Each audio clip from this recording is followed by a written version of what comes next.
آج کل کے اگر ہم دور میں دیکھیں تو برداشت بہت کم ہو گئی ہے. چھوٹی چھوٹی بات پہ طلاقیں ہو رہی ہیں, چھوٹی چھوٹی بات پہ گھر اجڑ رہے ہیں. آپ اگر کوئی نصیحت کرنا چاہیں, کیا ایسے بنیادی چیزیں ہیں جس سے گھر بچ سکتے ہیں؟ اور جوائنٹ فیملی سسٹم کو بھی اگر ہم اس سے جوڑیں تو اس میں آپ کس حد تک کا بحث سمجھتے ہیں؟ کیا اس کی وجہ سے بھی کچھ گھر خراب ہو رہے ہیں؟ منظر خان پیچھے یہ ادھر پیچھے ایک کمرہ ہے, جی وہاں رہ رہا تھا. ٹھیک ہے. تو میں نے کہا آپ ان کو پہچانتے ہیں؟ تو اس کی تو چیخیں نکل گئیں, دوڑ دوڑ. یعنی میں خود ایسے رونے لگا کہ میری اپنی حالت ایسی ہو گئی. اس کا ایک یہاں نشان تھا, کوئی زخم لگا تھا اسے یہاں, تو وہ ایک گہرا نشان تھا یہاں. اچھا. تو اس کی بیوی نے وہ نشان دیکھا تو پھر اس نے اسے پہچانا. مولانا ویسے تو ساری اولاد ہی عزیز ہوتی ہے, اولاد کے بچے بھی عزیز ہوتے ہیں, لیکن آپ کا سب سے زیادہ پیار کس کے ساتھ ہے؟ سب سے زیادہ آپ کو تنگ کون کرتا ہے؟ حسن تو کرتا ہی ہے. وہ یوسف بھائی سے ڈسکشن اور تھی, وہ کہتے ہیں جب حسن بڑا ہوگا تب پتہ چلے گا کہ کون شخصیت ہے. ابھی تو وہ داڑھی بھی کھینچتا ہے, بال بھی کھینچتا ہے آپ کے. مجھے اور میری بیگم, ہم دونوں کو ماں باپ کا پیار تو سب سے ہی ہوتا ہے. بالکل. لیکن جس کو اللہ نے بلا لیا ہے نا, عاصم, وہ ہم دونوں کا پیار اس کے ساتھ زیادہ تھا. مولانا جب میں آپ سے مل کے جاتا ہوں نا تو 5-6 دن نا میرے اخلاق بہت اچھے رہتے ہیں. چہرے پہ اسمائل رہتی ہے, گاڑی ڈرائیو کرتے ہوئے غصہ نہیں آتا کہ یہ آگے کیوں آ گیا, یہ کیوں ہو گیا. انسانی تاریخ میں کربلا جیسی جنگ اور کربلا جیسا ظالم اور مظلوم کبھی نہیں آئے گا کہ نبی کی اولاد ذبح ہو, سر کاٹے جائیں, سروں پہ چڑھائے جائیں, اور معصوم 2 سالہ بچہ بھی نہ چھوڑا جائے.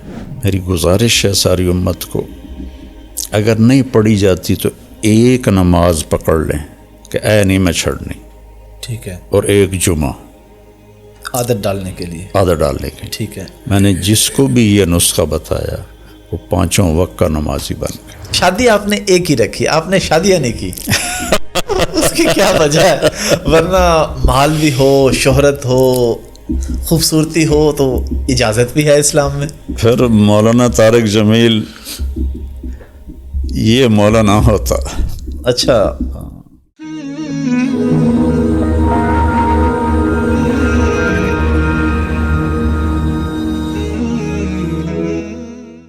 السلام علیکم جی, حافظ احمد پوڈ کاسٹ میں خوش آمدید. میں پہلے تعارف یہ کرواتا ہوں کہ میرے ساتھ موجود ہیں, لیکن آج میں یہ کہوں گا کہ میں موجود ہوں مولانا طارق جمیل صاحب کے ساتھ. مولانا اب میں تھوڑا سا آپ سے مزید گپ شپ کرنا چاہوں گا. ابھی رمضان میں جب ہم آپ کے پاس آئے تھے تو ہمیں 1-2 واقعات سننے کو ملے جو کہ میرے لیے بہت بڑی موٹیویشن تھے. میں چاہ رہا ہوں کہ وہ پوری عوام سنے جو کہ لوگوں کو نہیں جانتے. آپ نے ایک فیملی کو ملوایا غالباً 18-19 سال کے بعد. وہ ذرا واقعہ میں چاہتا ہوں آپ خود سنا دیں پبلک کو کہ وہ کون آدمی تھا, کہاں ملا آپ کو, آپ نے کیسے ان کو اکٹھا کیا اور کیا ان کا مسئلہ تھا؟ وہ ایسے ہے کہ مجھ سے ملنے کے لیے آتے رہتے ہیں لوگ. جی. تو ایک شخص مجھے ملازم نے بتایا کہ باہر کھڑا ہے, آپ سے ملنا چاہتا ہے. میں باہر نکلا تو ایک پٹھان بھائی تھے اور 50+ تھے. ٹھیک. نیئر ٹو 60 تھے. سفید داڑھی تھی ان کی. تو وہ کہنے لگے جی میں 3 چلے لگانے گیا تھا تو میری واپسی ہو رہی ہے تو آپ سے دعا کروانے آیا ہوں. میں نے کہا کہاں کے ہو؟ کہا جی میں مردان کا ہوں اور میرے اوپر بہت قرضہ ہے, آپ دعا فرما دیں. تو میں نے پوچھا کتنا قرضہ ہے؟ کہنے لگا 1 کروڑ روپیہ ہے. تو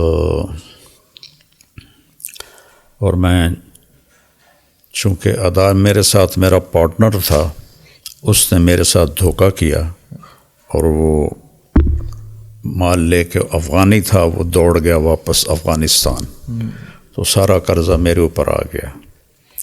تو میں پھر بھاگ کے کراچی چلا گیا کیونکہ میں ادا نہیں کر سکتا تھا, اور ہمارے ملک میں قرضہ لینے والے وہ بہت سخت ہو جاتے ہیں.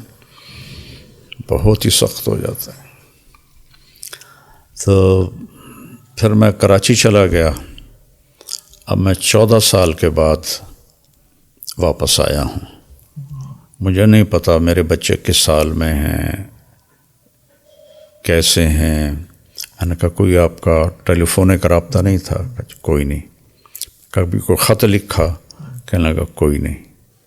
میں نے کہا اللہ کے بندے، کسی کا فون لے کر لیتے. کب مجھے میری بیوی کے پاس فون ہی نہیں تھا 14 سال پہلے. تو پھر میں نے بالکل رابطہ کاٹ دیا. تو خط بھی میں نے نہیں لکھا کہ کہیں میرا پتہ نہ چل جائے. تو میں تو چھپا ہوا تھا 14 سال. تو میں نے پوچھا پھر اب کہاں جاؤ گے؟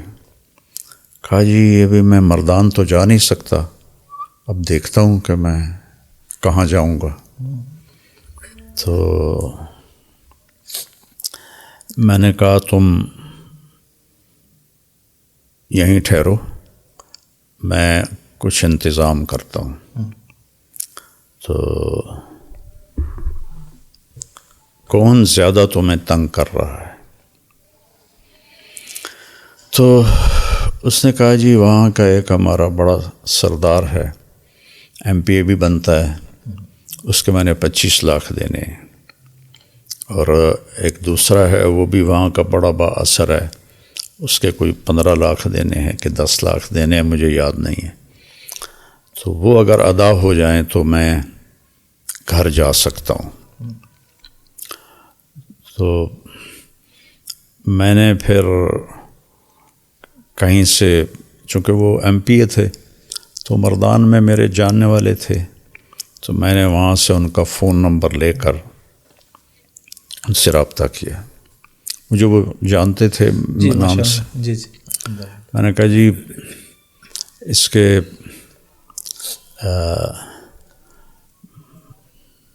پیسوں کی میں ضمانت دیتا ہوں، میں آپ کو دے دوں گا، تو آپ تھوڑا اس کو فری ہینڈ دے دیں.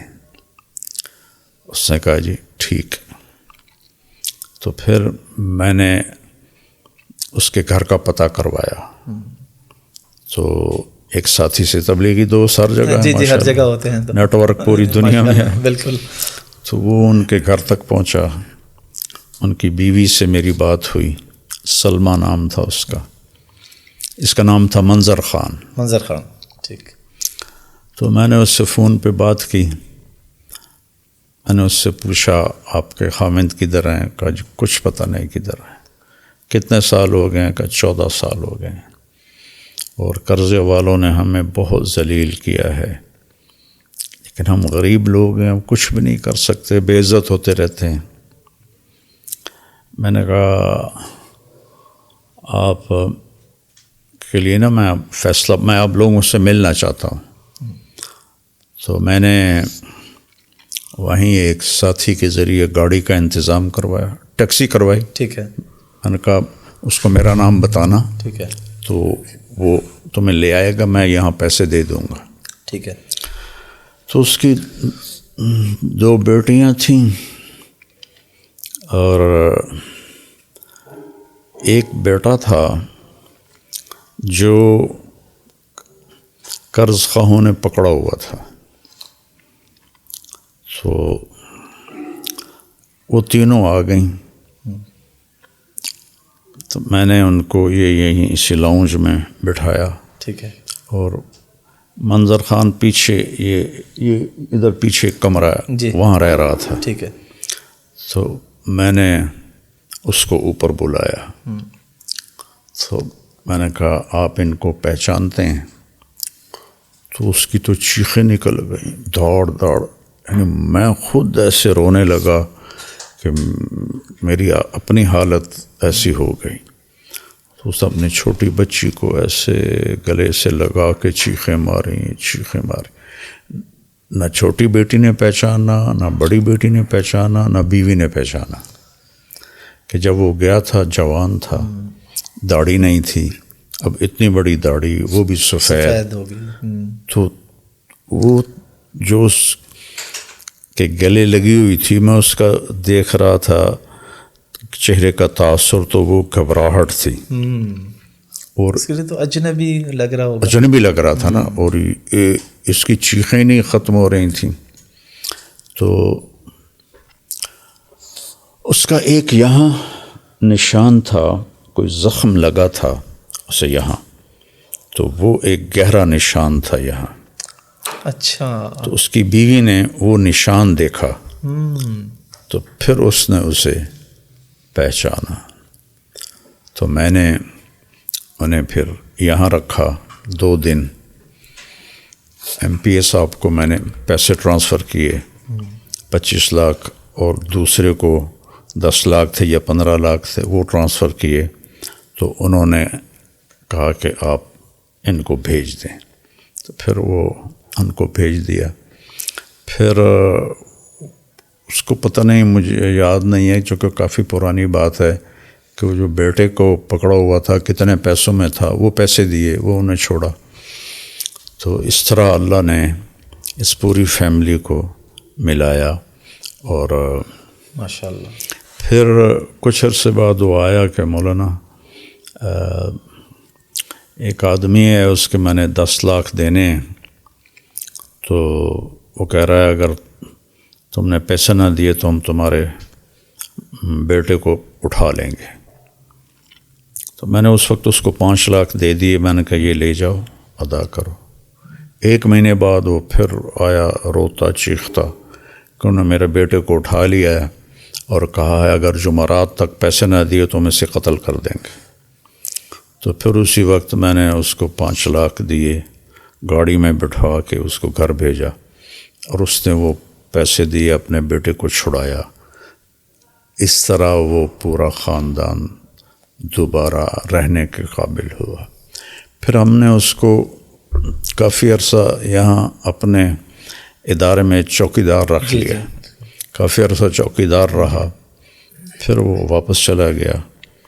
تو یہ جو ابھی میں نے اس کو 5 لاکھ دیے ہیں، یہ رمضان سے پہلے کی بات ہے. تو اس کا بیٹا اللہ کے فضل سے واپس آ گیا، اور وہ اپنے وہاں گھر میں ہوتا ہے. جب بھی وہ کوئی ضرورت کا اظہار کرتے ہیں میں ان کو بھیج دیتا ہوں. الحمدللہ. مولانا اس پہ میں آپ سے یہ جاننا بھی چاہوں گا کہ آپ کے جو قریبی دوست ہیں وہ یہ بتاتے ہیں، آپ کے ایک دوست کے ساتھ ہم بیٹھے چند دن پہلے، انہوں نے کہا کہ جی میں مولانا کو بتاؤں آج میں نے 50 نفل پڑھے ہیں، 100 پڑھے ہیں. مولانا کہتے ہیں اللہ برکت دے. لیکن جب میں یہ بتاؤں کہ آج میں نے میاں بیوی میں کسی میں صلح کرائی ہے، صلح کی کوشش کرتے ہیں، تب مولانا صحیح شاباش دیتے ہیں. ہاں. تو اس کی کیا وجہ اور کیا فضیلت ہے اس کی، یہ صلح کروانے کی؟ اور ان معاملات میں آپ کا ماشاءاللہ بہت کردار ہے، کئی گھر جڑ گئے ہیں اس نسبت سے. اللہ تعالیٰ کو جس محبت کو دیکھ کے خوشی ہوتی ہے وہ میاں اور بیوی کی محبت، اور اللہ نے اس رشتے کو اپنی نشانی بتایا. جیسے کہ ان فی خلق السماوات والارض واختلاف اللیل والنہار لآیات لأولی الالباب. اسی طرح اللہ نے صرف اس ایک رشتے کو اپنی نشانی بتایا ہے کہ من آیات ہی، میری بہت بڑی نشانیوں میں ہے، ان خلق لکم من انفسکم ازواجا، میں نے تمہیں میاں بیوی کا رشتہ دیا، لتسکنوا الیہا، کہ تمہیں اس میں سکون ملے، اور کسی رشتے میں سکون نہیں فرمایا. وجعل بینکم مودۃ ورحمہ، اور محبت اور ہمدردی میں نے اس میں بھر دی. تو اللہ کو سب سے زیادہ خوشی ہوتی ہے جب خاوند اور بیوی میں محبت ہوتی، اور سب سے زیادہ اللہ کے ہاں ناپسندیدہ ہے خاوند اور بیوی کا جھگڑا. اور جھگڑے کے بعد اگر وہ آپس میں صلح کر لیں تو پچھلے دونوں کے گناہ معاف ہو جاتے ہیں. سبحان اللہ. اور شیطان کو سب سے زیادہ غصہ چڑھتا ہے میاں بیوی کے تعلق پر، محبت پر، اور سب سے زیادہ خوش ہوتا ہے جب میاں بیوی کی لڑائی ہو جائے. شیطان روزانہ اپنی اسمبلی لگاتا ہے سمندر کے اوپر. تو جتنے اس کے چیلے چانٹے ہیں جی، وہ آ کر اس کو اپنی کارگزاری سناتے ہیں، ٹھیک ہے، یہ کیا، یہ کیا، یہ کیا. ٹھیک ہے. تو وہ ایسے ٹھنڈا رسپانس دیتا رہتا ہے، یہ چوری کروائی، قتل کروایا، زنا کروایا، شراب پلائی، کفر کروایا، وہ ایسے ایسے کرتا رہتا ہے.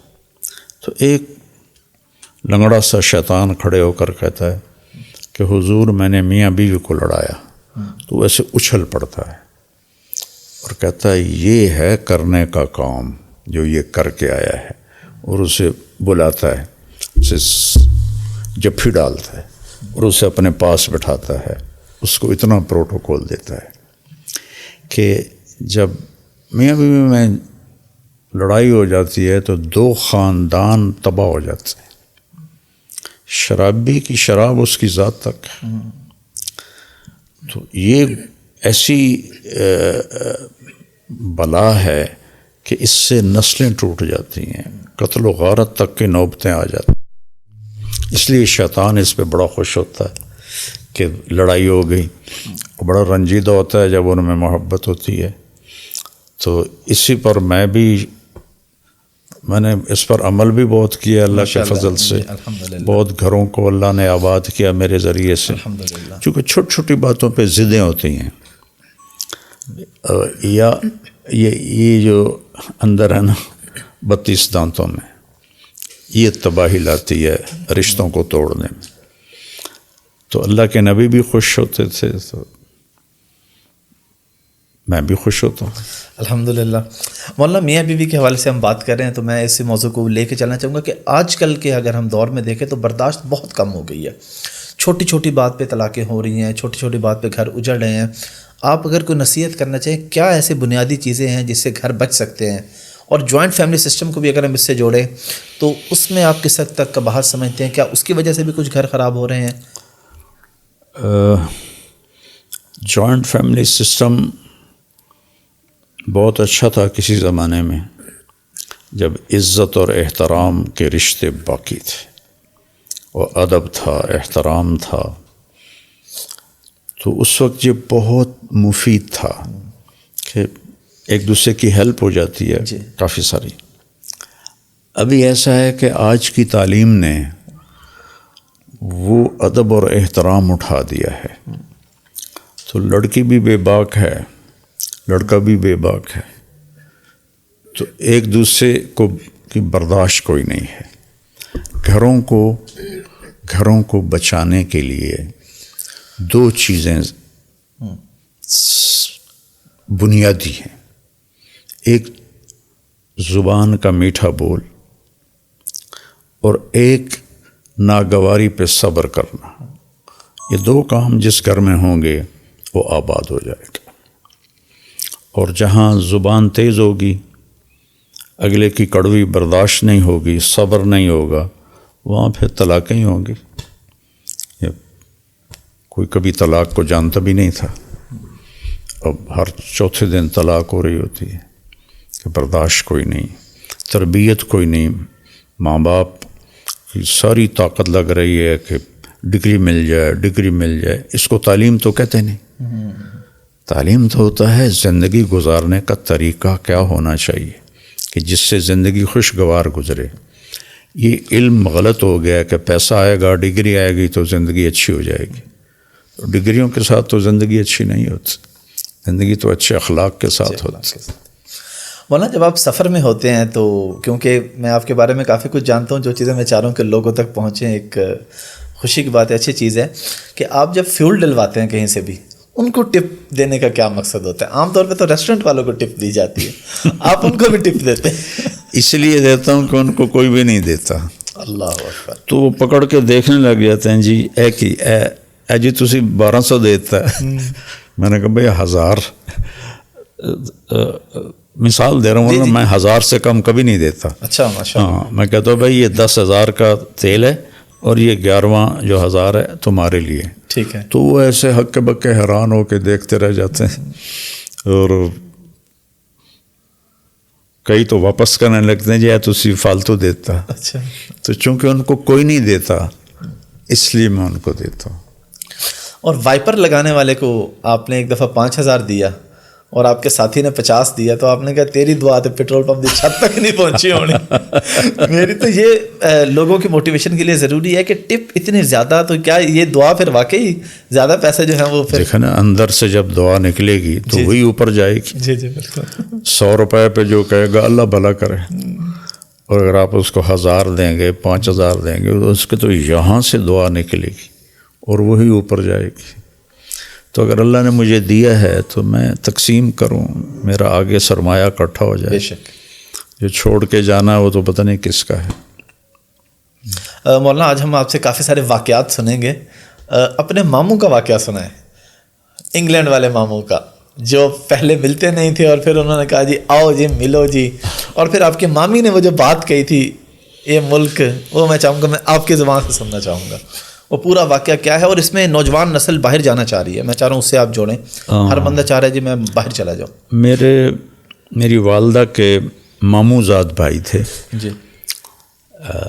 وہ 60s میں غربت تھی تو وہ دھکے کھاتے کھوتے چھپ چھپا کے انگلینڈ پہنچ گئے.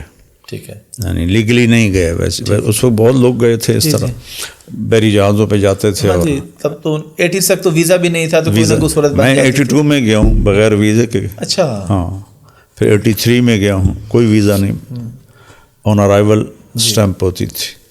یہ تو ہمارے اپنوں کی مہربانی کی وجہ سے پابندیاں بڑھ گئیں. تو وہاں اللہ تعالیٰ نے ان پہ کرم کیا, وہ بہت مالدار ہو گئے اور بہت بڑے کاروباری بن گئے. تو میں سب سے پہلے 82 میں گیا تھا چلے کے لیے. تو وہ ہیلی فیکس میں رہتے تھے, تو میں ان کے قریبی ڈیوزبری قریب ہے. تو میں نے کہا ماموں جی آپ تھوڑا تشریف لائیں. تو کہتے پتر میں نو ویل کوئی نہیں, پتر میں نو ویل کوئی نہیں. تو یہ ان کا جملہ میں نے ہر دفعہ سنا. میں جب بھی جاتا تھا ان کو ملتا تھا اور وہ کہتے تھے میں نو ویل کوئی نہیں. 2000 میں میری امریکہ سے واپسی تھی, جماعت میں ہی ہم گئے ہوئے تھے امریکہ, وہاں سے واپسی ہو رہی تھی. لندن پہنچا ہوں تو وہاں ان کی کال آ گئے مینو آ کے مل. میں بڑا حیران ہوا کہ پہلے تو ماما جی پلہ نہیں پکڑاتے تھے, ویل کوئی نہیں, اور اب خود بلا کہہ رہے ہیں کہ مینو آ کے مل. وہ پھر ڈیوزبری پہنچنے تک ان کے کتنے فون آ گئے. تو میں پہنچتے ہی ایک ساتھی کو لے کر گیا تو وہ گھر میں اکیلے بیٹھے تھے. تو مجھ سے کہنے لگے بیٹا 26 سال بعد میں نے سمجھ آئی ہے کہ میں نے اتنے نہیں آنا چاہیے سی. پاکستان اج میں چٹنی روٹی تو مل ہی جاندی, اے ویکھ میرا 6 بیڈ روم گھر ہے. تو آپ بھی انگلینڈ رہے ہیں. جی جی, یو کے میں 6 بیڈ روم, 6 بیڈ روم بہت لگژری گھر ہوتا ہے, عام بندہ نہیں افورڈ نہیں کر سکتا. کہ اے پتر ویکھ میرا 6 بیڈ روم گھر ہے, ویلا پہ ہے, میرے پتر میں نے چھوڑ کے چلے گئے. تو ہوں میں تیری مامی کلے آئے تھے. تو میں ساری کاروبار پراپرٹی کرائے تے چڑھا دیتی, کاروبار بند کر دیتا. میں کہ میرا پتر ہی نہیں تو میں کی کرنا. وہ بھی مینوں کرایہ اتنا آ جاندہ ہے کہ مینوں سمجھ نہیں آمدی میں خرچ کتنے کراں. تو میری مامی کہنے لگی پتر اے ملک ویکھن دے ہیں رہن دے نہیں ہیں. یہ تو میں اتنے سالوں سے جا رہا ہوں, 42-44 سال ہو گئے مجھے یورپ امریکہ پھرتے ہوئے, تو میں نے دیکھ لیا ہے کہ وہ رہنے کے نہیں ہیں, دیکھنے کے. ہاں, بہت ٹف لائف ہے. 2 سال پہلے ان کا انتقال بھی ہو گیا. نہیں 2 سال نہیں, کووڈ میں انتقال ہوا. مولانا آپ کے سفر یہ جو انگلینڈ کا آپ نے بتایا, یہ آپ کا پہلا سفر تھا تبلیغ کا؟ پاکستان سے باہر پہلا سفر آپ کا کون سا تھا؟ پاکستان سے باہر پہلا سفر میرا انڈیا کا تھا. اچھا. ہاں جی, 1982 کے حوالے سے تھا. جی جی. تو وہاں پہ آپ نے انڈیا کے لوگ, اب پچھلی جب آپ سے پوڈ کاسٹ کی تھی نا, اس پہ میں سٹیٹس دیکھ رہا تھا یوٹیوب پہ جا کے, زیادہ ویورشپ انڈیا سے تھی. 3344 ملین پہ آپ کی ریلز اور تھے, اور میں سٹیٹس دیکھ رہا 52% 54% انڈیا سے. تو انڈیا کے لوگ تو بہت محبت کرتے ہیں آپ سے, بہت عقیدت رکھتے ہیں. تب کیا صورتحال تھی اور اب آپ کیوں نہیں جاتے؟ اس وقت تو میری پہچان کوئی نہیں تھی. اچھا. کہ میں 1980 میں تعلیم سے فارغ ہوا. ٹھیک. 80-81 یہ 1 سال میں نے تبلیغ میں لگایا, اور 82 میں ارائیومنٹ چلا گیا, اپنے آپ کو پیش کیا اور میں انڈیا گیا. تو میری کوئی پہچان نہیں تھی اس وقت. تو 89 میں جب گیا دوبارہ, تو اس وقت بھی میری کوئی اتنی پہچان نہیں تھی, چونکہ میڈیا استعمال نہیں کرتے تھے اور ڈسکریج کرتے تھے, ٹیپ کرنے کو بھی اور روکتے تھے. تو پھر جب اللہ تعالیٰ نے مجھے سمجھ دی کہ یہ تو بہت بڑا ذریعہ ہے دین کی بات پہنچانے کا, تو اس کے بعد میری بات پھیلنا شروع ہوئی. تو اللہ نے لوگوں کے دلوں میں پیار ڈال دیا. ماشاءاللہ, اس کی مہربانی ہے. ہندو بھی سنتے ہیں, سکھ بھی سنتے ہیں, عیسائی بھی سنتے ہیں, سارے سنتے ہیں. اور کئی لوگ تو ماشاءاللہ مسلمان ہوئے. کتنے مسلمان ٹرانسلیشن وہ سب ٹائٹل کے ساتھ دیکھ کے. جی آپ نے لاسٹ ٹائم واقعہ بھی سنا تھا. میرے خود چھوٹے بھائی کو ایک ٹیکسی ڈرائیور ملا دبئی میں, تو اس کا نام انڈین تھا, ہندو نام جو ہوتا ہے نا. تو گپ شپ کوئی آپ کا ذکر ہوا, تو اس نے کہا جی میں ان کے بیان سن کے مسلمان ہوا ہوں. تو بھائی نے پوچھا کہ پھر نام, اس نے کہا نام کا بڑا لمبا پروسیس ہے, پاسپورٹ پہ نام چینج کرنا ہے, ایمریٹس ID پہ, تو نام میرا وہی ہے. اس طرح کی سینکڑوں مثالیں ہمارے پاس. جی بالکل ہیں. مولانا تھوڑا ذرا لائٹر نوٹ کی گپ شپ پہ, کو یاد ہے آخری فلم کب دیکھی تھی سینما جا کے؟ 1971 میں 26 اکتوبر 1971. اچھا ماشاءاللہ. نادر سنمے کا نام تھا نادر. ادھر فیصل آباد میں. فلم کا نام تھا مجرم کون. اور یہ ابھی جو مرا ہے ضیاء محی الدین, جی جی, اقبال کی شاعری جو بولتے ہیں, جی جی, ضیاء محی الدین, یہ انگلینڈ سے آئے تھے اور ان کی پہلی مووی یہ آئی تھی اور اس کی بڑی ایڈورٹائزمنٹ ہوئی تھی. تو اس میں ایک مجھے یہ ضیاء محی الدین یاد ہے, ایک رنگیلا یاد ہے, اور ایک ساقی غالباً. تو اب تو سارے ہی مر گئے. تو وہ میں نے 9 سے 12 والا شو جا کے دیکھا تھا. اچھا, یہ میری آخری مووی تھی. اس کے بعد پھر ظاہر ہے راستہ ہی بدل گیا. 27 اکتوبر کو میں 3 دن کے لیے چلا گیا. اچھا, ایک دن پہلے آپ نے فلم دیکھی؟ 1 دن پہلے میں نے شیو کرائی اور مووی دیکھی. اگلے دن میرا ایک دوست میرے پیچھے پڑا ہوا تھا, وہ مجھے لے گیا 3 دن کے لیے. وہاں سے اللہ تعالیٰ نے میرا راستہ تبدیل کر دیا. اس کی بہت بڑی کرم نوازی ہے. مجھے تو سنگنگ کا شوق تھا اور میں گاتا بھی بہت اچھا تھا. پرائمری اسکول سے لے کر گورنمنٹ کالج لاہور تک میرے سنگنگ کے پروگرام اسکول میں, سینٹرل ماڈل ہائی اسکول. تو میں نے, چونکہ میرے والد کنزرویٹو تھے اور ایک قدیم زمیندارہ خاندان تھا, تو وہ گانے بجانے والوں کو مراسی کہتے تھے. تو میرا شوق پورا نہیں ہو سکتا تھا. ایران میں رضا شاہ کی حکومت تھی, تو وہ اس نے بالکل امریکہ والا ماحول بنایا ہوا تھا. تو وہاں شیراز میں ایک یونیورسٹی تھی جس میں میوزک سکھایا جاتا تھا. وہ میں نے اطلاعات حاصل کی ہوئی تھی, تو میں نے ان کو لیٹر لکھا کہ میں آپ کی یونیورسٹی میں ایڈمیشن لینا چاہتا ہوں. تو ان کا فارسی میں جواب آیا, تو مجھے تو فارسی آتی نہیں تھی. تو پھر ایک دوست جو فارسی جانتے تھے ان سے میں نے پڑھوایا. تو انہوں نے اس میں یہ لکھا تھا کہ آپ یہ لیٹر لے کر ہماری ایمبیسی چلے جائیں, وہاں سے آپ کو ویزا مل جائے گا اور آپ آ جائیں, آپ کا ایڈمیشن ہو جائے گا.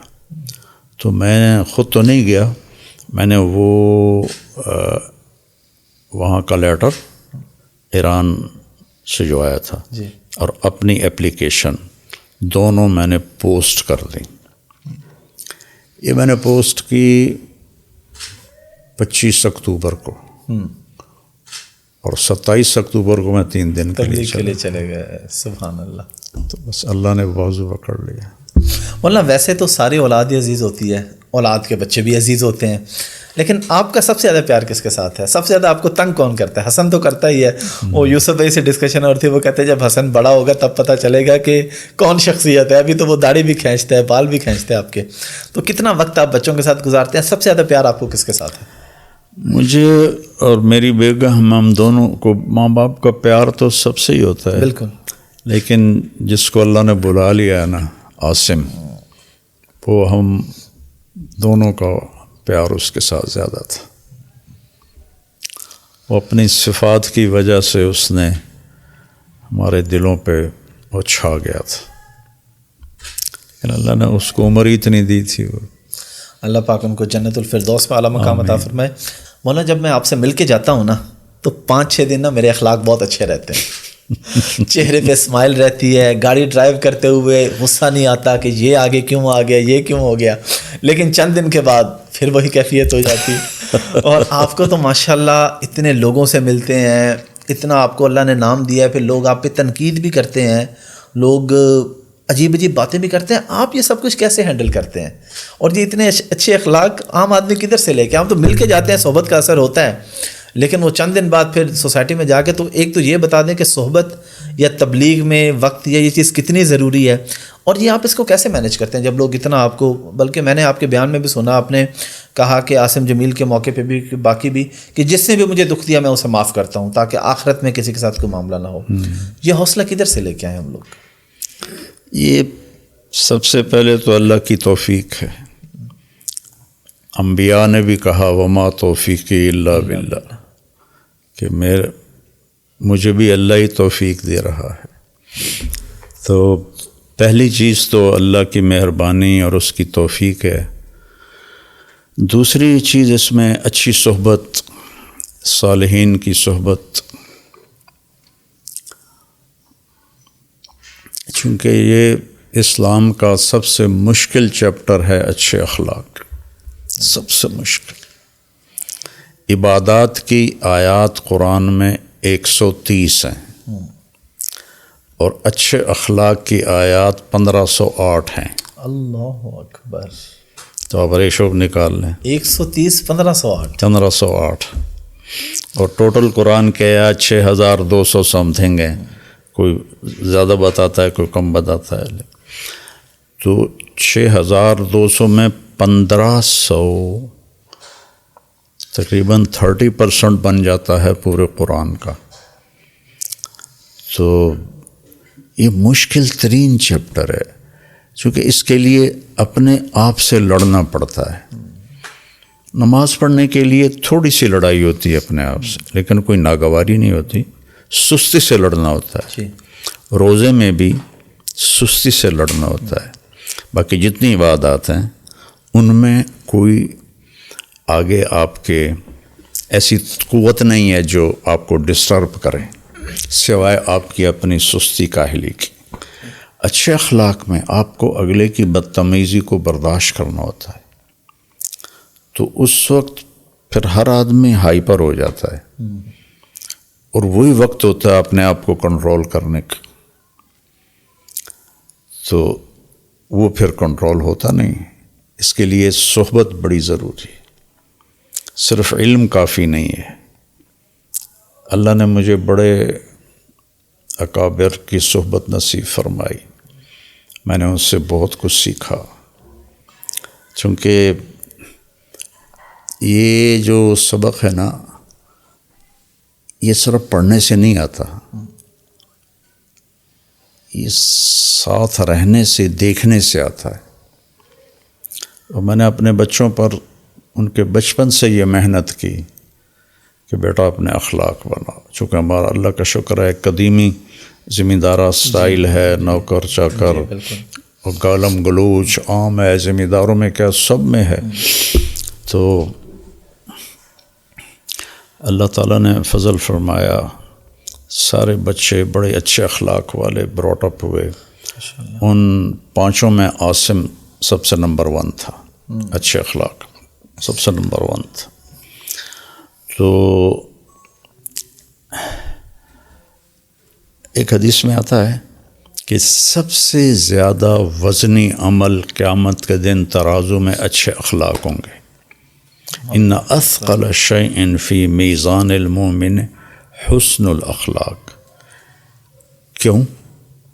جہاد کتنا مشکل کام، تو یہ کیوں وزنی ہے کہ یہ طبیعت پہ سب سے زیادہ بوجھ ڈالتا ہے، آپ ایسے کٹ کے رہ جاتا. اور مولانا اخلاق کے اندر تو کئی لوگوں کو ہم نے دیکھا ہے کہ وہ کہتے ہیں جی میرا ٹیمپر بڑی جلدی لوز کر جاتا ہوں یہ وہ، لیکن وہ ٹیمپر میں فرق ہوتا ہے. تگڑے آدمی کے سامنے ٹیمپر جو ہے وہ کنٹرول ہو جاتا ہے، غریب کے سامنے. لیکن عاصم بھائی کی جو ماشاءاللہ ہم نے خوبیاں دیکھی تھی کہ وہ جو ایک دیوانہ تھا ان کے ساتھ، اور غریب کے ساتھ تو اصل اخلاق اپنے سے کمزور کے ساتھ ہے. اس لیے تو میں کہہ رہا ہوں کہ وہ سب سے آگے تھا. اور پھر آپ نے فرمایا کہ قیامت کے دن میرے سب سے زیادہ قریب وہ ہوں گے جن کے اخلاق اچھے ہیں. سبحان اللہ. اور فرمایا سب سے اعلیٰ درجے کا مسلمان وہ ہے جس کے اخلاق اچھے ہیں. پھر ایک صحابی نے عرض کیا، ہماری محلے دار ہے، وہ بہت عبادت کرتی ہے، روزے بھی رکھتی ہے مسلسل، نوافل بھی پڑھتی ہے مسلسل، لیکن اس کی زبان میں بڑی سختی ہے. آپ نے فرمایا جہنم میں جائے گی. اور پھر انہوں نے کہا ایک اور محلے دار خاتون ہیں جو سوائے فرائض کے ہم نے ان کو کوئی ایسی عبادت کرتے نہیں دیکھا، لیکن ان کا بول بہت میٹھا ہے. آپ نے فرمایا وہ جنت میں جائے گی. اور تیسری بات یہ ہے کہ جو چیز مارکیٹ میں کم ہوتی ہے تو یہ مارکیٹ کا قانون ہے کہ اس کی قیمت اپ ہونا شروع ہو جاتی، اس کے لیے مارکیٹنگ نہیں کرنی پڑتی. بالکل. اور اس کے لیے کسی کمپیٹیٹر کا بھی خوف نہیں ہوتا. ٹھیک ہے نا؟ بالکل. منہ مانگی قیمت لیتا ہے جس کے پاس ہوتی ہے.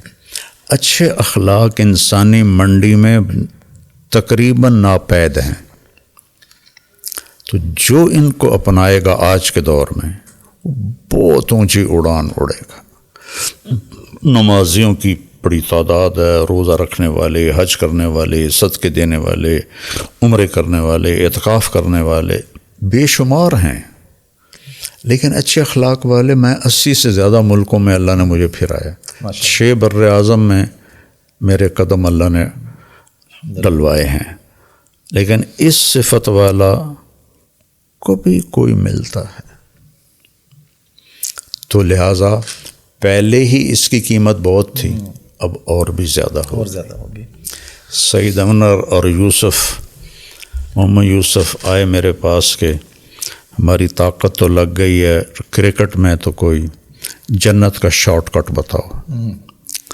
تو میں نے کہا اپنے اخلاق اچھے کرو. کہ نہیں کوئی اور بتاؤ، یہ بہت مشکل ہے.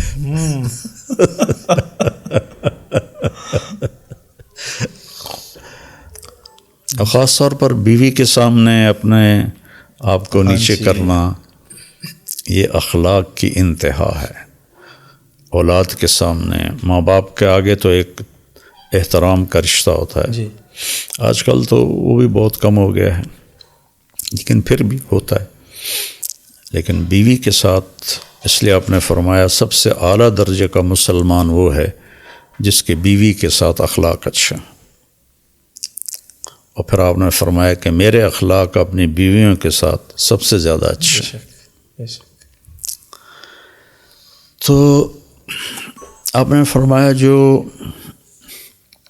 جھگڑا چھوڑ دے چاہے حق پہ ہو، میں اسے جنت کے کنارے پر محل لے کر دوں گا. جو جھوٹ چھوڑ دے چاہے مذاق نہیں ہو، تو اسے جنت کے سینٹر میں گھر لے کر دوں گا.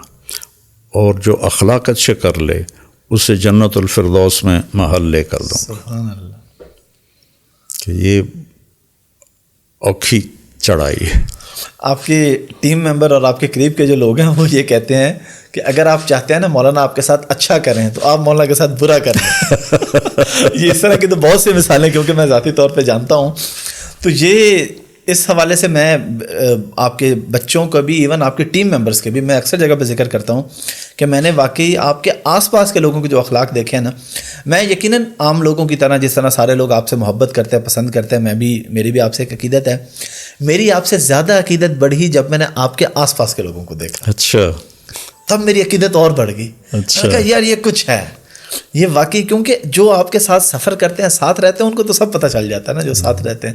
بلکہ آپ کے وہ کہتے ہیں کہ مولانا صاحب ملازموں کو خراب کر دیتے ہیں، پھر ہم بڑی مشکل سے مینج کرتے ہیں، روٹیٹ کرتے رہتے ہیں ڈرائیورز اور یہ وہ کہ جو ساتھ ہوتے ہیں مولانا کو ان کی فکر ہوتی ہے، ہم نے ان کو رکھا ہے کہ ہم مولانا کی فکر کریں اور مجھے ان کی فکر پڑ جاتی ہے،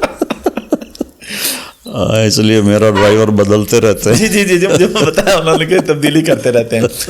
تو مولانا آپ کو چائے بہت پسند ہے، اور چائے پہلے کافی عرصہ آپ خود بناتے رہے ہیں، سفر میں بھی ایون جو چائے کا، تو اس کی کیا وجہ ہے؟ کسی اور کے ہاتھ کی بنی ہوئی چائے؟ نہیں، میں نے یہاں اپنے ملازموں کو سکھا دیا ہے گھر میں، تو وہ ویسی بناتے ہیں جیسی مجھے پسند ہے. اور جب میں سفر میں ہوتا ہوں تو ایک دو خادم ایسے ہیں جن کو میں نے وہ سکھا دیا ہے، لیکن کبھی میں خود بھی شوقیہ جا کے بناتا ہوں چائے. اور ہمارے تقریباً سارے کچن کے ملازمین کو اس کا اب طریقہ آ گیا. اچھا، آپ کی جو فیوریٹ چائے ہے اس کا، ماشاء اللہ. مولانا بس آخری ایک دو چیزیں، نماز کے حوالے سے بڑی سستی ہوتی ہے کئی لوگوں کی طرف، وہ کہتے ہیں یار بڑا مشکل ہے، نہیں پڑھی جاتی. کوئی ایسا فارمولہ، کوئی ایسا طریقہ کہ انسان نماز کی طرف لگ جائے، نماز کی عادت پڑ جائے؟ تھوڑا سا نماز کی اہمیت پہ میں چاہوں گا آپ روشنی ڈال دیں، کتنی ضروری ہے اور کیا طریقہ ہے کہ ہم لوگ نمازی بن جائیں؟ دیکھیں،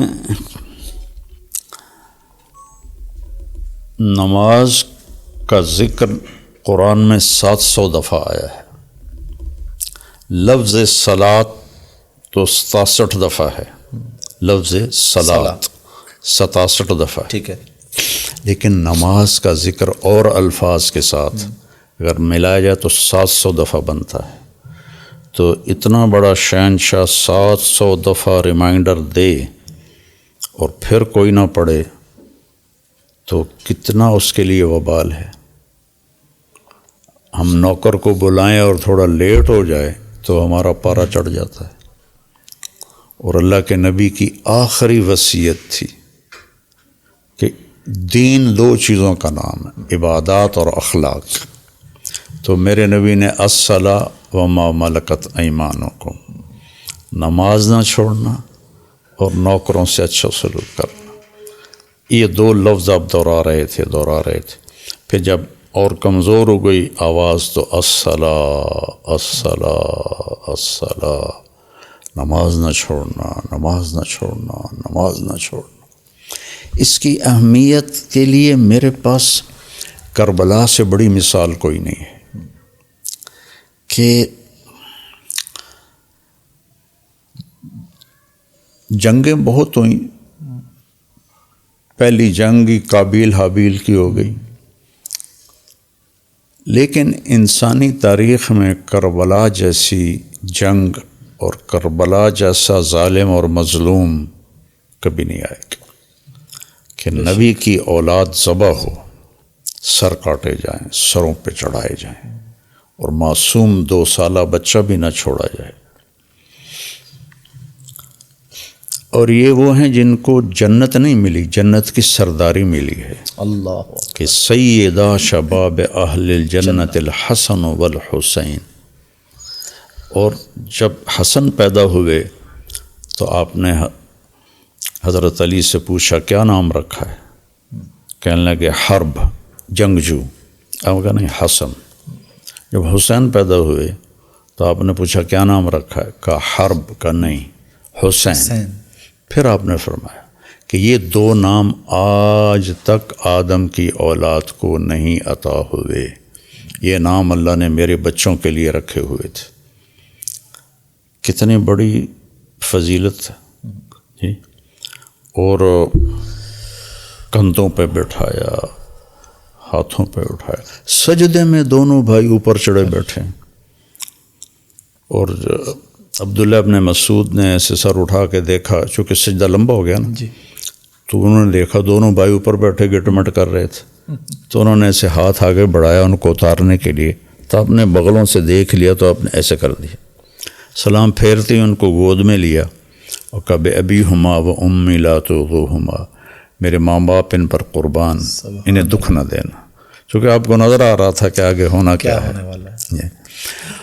تو ان کے لیے، اور پھر جنگ سے پہلے امام علی مقام کی آنکھ لگ گئی، آنکھ کھلی تو ہنسنے لگے، تو حضرت زینب نے پوچھا یہ کوئی ہنسنے کا موقع ہے؟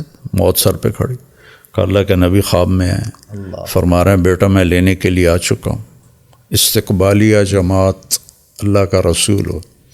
تو اب جب نماز کا وقت آیا تو موت سر پہ کھڑی ہے تو چھوڑ دیتے، نہ پڑھتے جی، کہ موقع ہی ایسا تھا، 72 ٹوٹل آدمی، اور ظہر تک 15-20 شہید بھی ہو چکے ہیں۔ تو آپ نے زہیر کو اشارہ کیا، آپ کے 3 جھنڈے تھے، رائٹ سائڈ پہ زہیر بن القین، لیفٹ پر حبیب بن مظاہر، اور درمیان میں عباس جو علمدار کے نام سے مشہور ہیں، آپ کے بھائی۔ تو آپ نے زہیر کو اشارہ کیا کہ شمر سے کہو نماز پڑھنا دے۔ اللہ اکبر، اس سے بڑی مثال نماز کی اہمیت کی میں کیا پیش کروں۔ تو زہیر نے آگے بڑھ کر شمر سے کہا کہ تھوڑی دیر جنگ روکو، ہم نماز پڑھنا چاہتے ہیں۔ انہوں نے کہا ہم جنگ نہیں روکیں گے۔ تو ان میں سے ایک کا نام تھا عمران، وہ جو نہیں، حسین بن نمیر، ٹھیک، حسین سین سے نہیں، سواد سے، سواد سے، ٹھیک ہے۔ اس نے کہا تمہاری تو نماز ہی نہیں ہوتی، تو اس نے کہا لعنت ہے تم پر، تمہاری نسلوں پر، آل رسول کی نہیں ہوتی اور تمہاری ہوتی ہو ہے۔ جاتی۔ تو انہوں نے آ کر عرض کیا جی جنگ تو نہیں روکے گی۔ کہا ٹھیک ہے، آدھے جنگ کرو آدھے نماز پڑھو۔ جب وہ نماز سے فارغ ہو، اب تم جنگ کرو، دوسرے نماز پڑھیں، اور عصر سے پہلے سارے شہید ہو گئے۔ تو لہٰذا ساڈا پیر سانو چھڑا لوے گا، مولا علی سانو چھڑا لوے گا، یہ سب ڈھکوسلے ہیں۔ نماز کے بغیر تو دین قبول ہی نہیں۔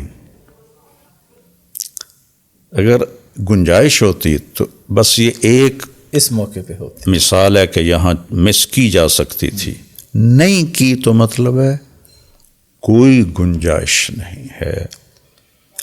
پہلا حساب ہی نماز کا ہے، عبادات میں، معاملات میں پہلا حساب قاتل مقتول کا ہوگا۔ مقتول اپنا کٹا ہوا سر ہاتھ میں لے کے آئے گا ایسے، اور قاتل کے گریبان پہ ہاتھ ہوگا، اور اس کو کہے گا یا اللہ اس سے پوچھ اس سے مجھے کیوں قتل کیا۔ تو کوئی پناہ نہیں ملے گی اس کو۔ 2 آدمیوں کو سب سے شدید عذاب ہونے والا ہے، ایک جس نے بے گناہ مسلمان کو قتل کیا، ایک جو سود کھاتا کھاتا مر گیا۔ اور عبادات میں سب سے پہلے نماز کا حساب ہوگا۔ تو اس لیے میری گزارش ہے ساری امت کو، اگر نہیں پڑھی جاتی تو ایک نماز پکڑ لیں کہ اے نہیں میں چھڑنی، ٹھیک ہے، اور ایک جمعہ عادت ڈالنے کے لیے، عادت ڈالنے کی۔ ٹھیک ہے۔ میں نے جس کو بھی یہ نسخہ بتایا وہ 5 وقت کا نمازی بن گیا۔ ماشاءاللہ مجھے اس بات کا پتہ تھا، اس لیے میں نے چاہتا تھا کہ کیمرے کے سامنے لوگوں تک یہ بات پہنچے۔ مولانا بس ازراہ مذاق ایک آخری سوال، تھوڑا ہنسی مذاق کا، پھر کلوزنگ۔ ماشاءاللہ آپ زمیندار ہیں، اللہ نے حسن بھی دیا، مال دولت ہر چیز، شادی آپ نے ایک ہی رکھی، شادی آپ نے ایک ہی رکھی، آپ نے شادیاں نہیں کی، اس کی کیا وجہ ہے؟ ورنہ مال بھی ہو، شہرت ہو، خوبصورتی ہو تو اجازت بھی ہے اسلام میں۔ پھر مولانا طارق جمیل یہ مولانا ہوتا، اچھا، چونکہ میں نے تو یکسو ہو کر اپنی طاقت کو اگر لگانا ہے تو پھر مجھے اس قربانی دینی پڑے گی۔ مجھے تو یہ 4-5 سال پہلے تک خود لڑکیاں فون کر کے کہتی تھی آپ سے شادی کرنی۔ اچھا، اس عمر تک یعنی ماشاءاللہ 65 پلس آپ تب، ابھی آپ 70 ہیں ماشاءاللہ۔ تو شادی کے 2-3 سال ہی مجھے آفریں ہونے لگی۔ تو میں اگر اس میں کوئی حرام نہیں ہے جی جی لیکن اگر میں اس میں لگ جاتا تو پھر 4 بیویاں ہیں تو پھر 20 بچے بھی ہوتے، جی تو پھر یہ تبلیغ کا کام تو نہ ہوتا۔ اور میری بیوی نے جو وفا کی میرے ساتھ، اور میری سخت ترین زندگی تھی مشقتوں سے بھری ہوئی، جن کو میں نے خود اپنے اوپر طاری کیا ہوا تھا، تو سہولت کا راستہ نہیں اختیار کیا، تو وہ اس میں میرے ساتھ رہی۔ تو اس کی وفا بھی میرے لیے رکاوٹ تھی کہ میں اس پر کوئی سوکن کا مطلب پتہ کیا ہے؟ نہیں، ہم نے تو یہ سنا کہ دوسری بیوی ہے تو بس وہ سوکن ہے۔ کن کہتے ہیں جب وہ لوہے کی رگڑائی کر رہا ہوتا ہے جی تو اس سے چنگاریاں نکلتی ہیں، ٹھیک ہے نا؟ اس ایک چنگاری کو کن کہتے ہیں۔ اچھا، وہ اگر کان میں، وہ آنکھ میں پڑ جائے تو آنکھ جلنے لگ جاتی ہے۔ تو دوسری بیوی ہے وہ 100 کن ہیں وہ۔ اچھا، یہاں سے یہ لفظ، یہاں سے یہ لفظ ہے۔ تو جس کی آنکھ میں 100 چنگاریاں پڑ جائیں اس کی آنکھ کا کیا حال ہوگا، اس لیے اس کو 100 کن کہتے ہیں۔ چلیں مولانا ماشاءاللہ، بہت شکریہ آپ کے وقت کا۔ لاسٹ پہ میں چاہوں گا آپ فاؤنڈیشن کے حوالے سے لازمی کچھ بات کرنے کہ فاؤنڈیشن نے بہت اچھا کام کیا ماشاءاللہ۔ ہم بھی ٹیلی تھون میں، ہماری خوش قسمتی سعادت آپ کے ساتھ موقع ملا لوگوں سے بات کرنے کا، لوگوں نے ماشاءاللہ بہت ڈونیٹ کیا۔ ابھی کتنی اور ضرورت ہے؟ یہ کام کہاں تک پہنچنے والا ہے؟ اس کی کوئی انتہائی نہیں، یہ تو ہم رخصت ہو جائیں گے، اس کے تقاضے تو بڑھتے ہی جائیں گے، اور اللہ کرے بڑھتے رہیں، میری موت کے بعد بھی چلتے رہیں۔ اللہ تعالیٰ آپ کو بھی لمبی زندگی دے مولانا۔ لاسٹ پہ آپ پبلک کو کوئی میسیج دینا چاہیں تو پلیز۔ اپنے دلوں کو نفرت سے پاک کر لیں، سبحان اللہ۔ سب سے محبت کریں، مر جانا ہے، کیا جھگڑے، کیا لڑائیاں، مٹی ہو جانا ہے، تو اپنے دل میں سب کی محبت بسا لیں، تو اللہ کی قسم سب سے زیادہ سکھی وہ ہوگا جو اپنے دل کو نفرت سے پاک کرے گا۔ ہر وقت آگ میں جلنے والا وہ ہوتا ہے جس کے اندر میں کسی کی نفرت لاوا بن کے ابل رہی ہو۔ تو میرے نبی نے بھی فرمایا کہ محبت اسلام کا سب سے بڑا عمل ہے۔ تو میرا ملک نفرتوں سے بھر گیا ہے، مذہبی نفرتیں، سیاسی نفرتیں، قومی نفرتیں، جہالت کی نفرتیں۔ یہ میں تو سوشل میڈیا دیکھ ہی نہیں سکتا، میرے سر میں درد ہوتا ہے، لیکن ایسے کبھی سرچ کرتے ہوئے وہ ہیڈنگ پہ نظر پڑتی ہے تو مناظرے ہو رہے ہیں۔ آج کے دور میں رفع یدین پہ مناظرے ہو رہے ہیں، 20 تراویح 8 تراویح پہ مناظرے ہو رہے ہیں، اور سورۃ فاتحہ پڑھنی کہ نہیں پڑھنی اس پہ مناظرے ہو رہے ہیں، اور ایک دوسرے کے ساتھ ایسے ان کی آنکھوں سے آگ نکل رہی ہوتی۔ یہ پاگل لوگ ہیں، نادان لوگ ہیں۔ ہماری نسل ایتھیسٹ بن رہی ہے، اسلام سے نکل رہی، اور یہ ایک دوسرے پر فتوے لگا رہے ہیں، اور یہ تو کوئی مسائل بھی نہیں ہے، جو کوئی مسائل بھی نہیں ہے۔ رفع یدین کرنے والے بھی جنت میں جائیں گے، نہ کرنے والے بھی جنت میں جائیں گے اگر وہ باقی گناہوں سے بچے ہوئے ہیں۔ تو بہت گراوٹ ہے۔ میں پوری دنیا پھرا ہوں، 80 ملک، پوری دنیا ہی سمجھ لیں۔ جی ماشاءاللہ۔ واللہ میں نے کہیں ایسی مذہبی نفرت نہیں دیکھی جیسی میں نے بر صغیر میں دیکھی ہے۔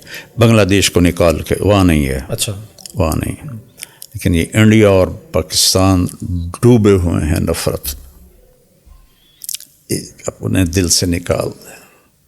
مہربان رب سے واسطہ ہے، پتہ نہیں کس بات پہ خوش ہو جائے۔ ایک بدو نے آ کر پوچھا، یا رسول اللہ حساب کون لے گا؟ آپ نے کہا اللہ۔ کہنے لگا موجاں، عربی کا لفظ بخن، موجاں ہی ہو گئی ہیں موجاں۔ آپ نے کہا کس بات پہ کہہ رہے ہو؟ کہ ان الکریم اذا قدر عفا، سخی بادشاہ پکڑ بھی لے تو چھوڑ دیتا ہے سخاوت کی وجہ سے۔ بہت شکریہ مولانا۔